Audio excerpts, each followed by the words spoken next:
Etsiva, this is LaserBolt, and welcome to today's video. Today we're going to be talking about one of the most important decisions, if not the most important decision you'll be making in Outriders, and that is what character to pick dependent on your playstyle, or if you're playing solo or if you're playing as a team. As you guys know, I have way over 100 hours in the demo, and I think I could give you guys a very good answer on which character is going to fit your playstyle. Now, of course, you could pick anyone you want. That's up to you guys.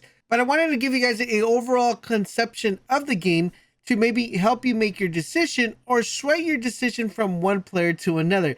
So if that all sounds like something you're definitely interested, a like would be greatly appreciated. And don't forget about our monthly giveaway. It is pinned in the pinned comment. Good luck to everybody that plans on participating. So one of the main things I want to get clear here, guys, is I want to make sure you guys understand that each character or each class within the game has a particular playstyle. Now, that does not mean you cannot play it as a tank. You cannot play it as a, run and gun.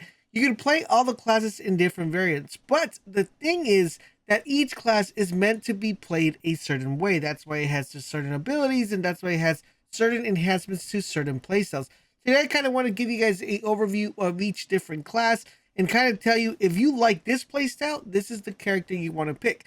The reason why this is extremely important is because I want to avoid you guys headaches or frustration or just overall, this game sucks or this character sucks, because the character you pick will kind of determine on your guys' outcome and how patient you are to actually grind the game and get certain equipment for your character to make that character as powerful as it's meant to be. Now, with that being said, let's start off with the first playstyle I'm going to mention, which is one of the most popular playstyles, which is called run and gun. Now, this playstyle suits everybody that kind of loves the fact of being able to shoot and run, being very mobile in the battlefield or an Enoch, and being able to move from one target to another and constantly be moving and not stay too much stationary, but just move all around the map. Now, there are two particular characters that benefit from this playstyle. There's one that's extremely benefiting from this playstyle, and then there's another one that also benefits from this playstyle, but is not as mobile as the other one.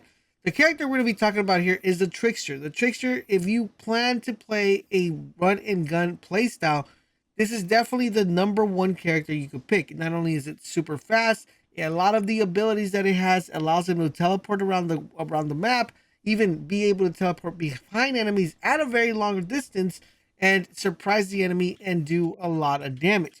Now, there is a caveat with being mobile. The caveat with being mobile is that he is the most squishiest class of them all. So you could fall into the trap where, yes, you will be mobile, but you will be dying quite frequently. Maybe not at the start of the game, but maybe towards the late end game, as you won't be able to, do as much damage as you possibly can unless you have really good mods and really good equipment. Now, this character is definitely one I recommend. If your playstyle is run and gun, this is the character I would go with. Now, if you want a more of a defensive type of character, that your playstyle still run and gun, but you're not going to be as mobile and as agile as the Trickster, then the Devastator is definitely a class I would suggest. Now, this particular character, he's able to move around the battlefield, mostly primarily with a lot of his abilities. He's not going to be moving as quickly as the Trickster, but yes, he does have a little bit more armor and is a little bit more tankier. It does suit a different playstyle though, as it's more of a smash and go than it is a run and gun playstyle. So if you guys like to be mobile on the battlefield, these are the two characters I would recommend. So that should suit your playstyle. The next playstyle we're going to be talking about is team support. Now, team support kind of falls down into two primarily areas. There's going to be team support not only as far as, supporting your teammates with health, but also supporting your teammates with DPS and AoE effect. These are extremely important in every single game, especially loot and shooters, and especially games where there are going to be things like expeditions, kind of raids, dungeons, and stuff like that. It's going to be extremely important, and you're going to be considered the support class. Now, the support class, like I said, kind of falls into two threes, whether you want to be a supportive healer or if you want to be a supporter, AoE type of character. These two characters are going to be the Pyromancer and going to be the Technomancer. Now, the Pyromancer is mostly your AoE type of character. If you don't know what AoE is, it does damage an area of effect, which means that if he sets everybody or tags everybody with his ability, he allows his teammates to move around, the run and gun characters to move around and make the the enemies a little bit less tankier. This is a very, very good class, but it does not suit a run and gun playstyle. This is more of a I'm gonna stay mid range, I'm gonna stay in cover, I'm gonna provide that AoE effect, so my teammates or myself could be able to benefit from this AoE effect. The other class I mentioned was the Technomancer. The Technomancer is once again the main healer of the game. He's basically the only healer in the game in the sense of being able to give health to everybody else.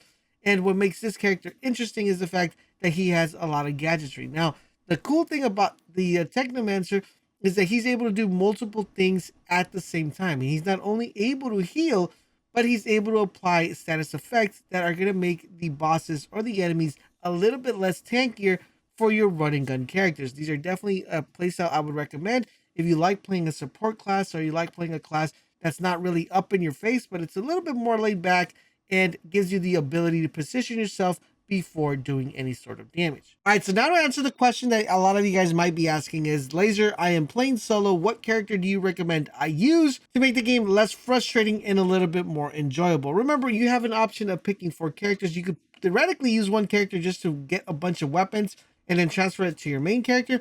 So do keep that in mind when playing this game. There are characters that, like I said, are a little bit more squishier than others. And I'm going to recommend characters that are going to avoid you dying quite often and allow you to complete the game with less frustration. The character I want to recommend, guys, is of course the Devastator. I also would like to recommend the Technomancer, and I like to recommend the Trickster. These are the 3 characters I would recommend if you are a solo player. You have a lot to pick from.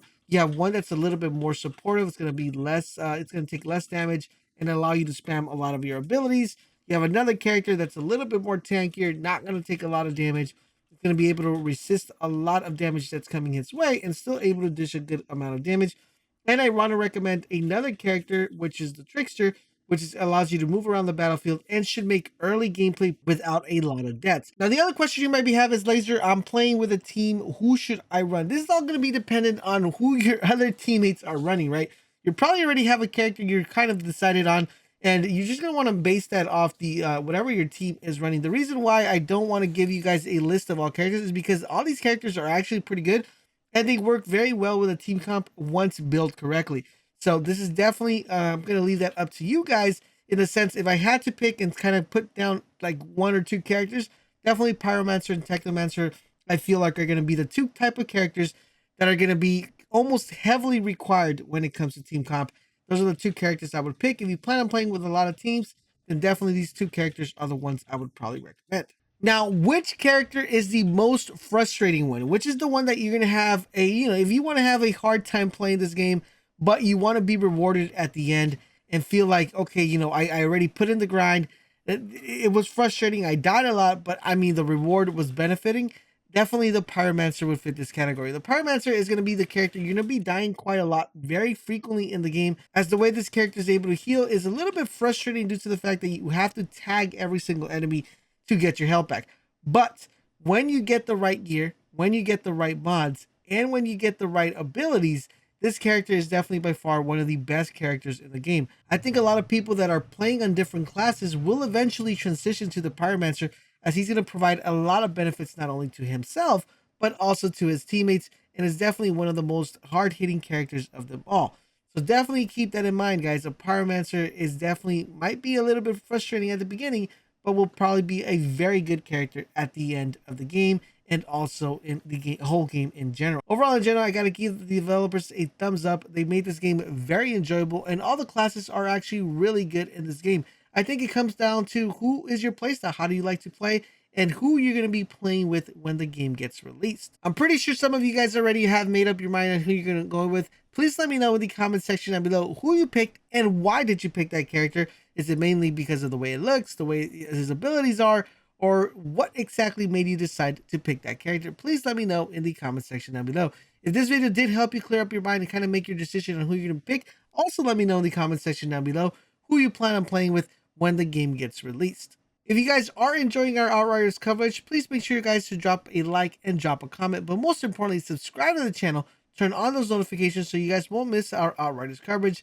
In addition to that, big shout out and thank you to everybody that has supported me on the live stream. You guys are amazing. Thank you for all the love and support. Don't forget to check out the other 2 videos that are popping up in the screen. and enjoy the rest of our Outriders coverage. Thank you guys for watching, and I'll catch you guys on the next video.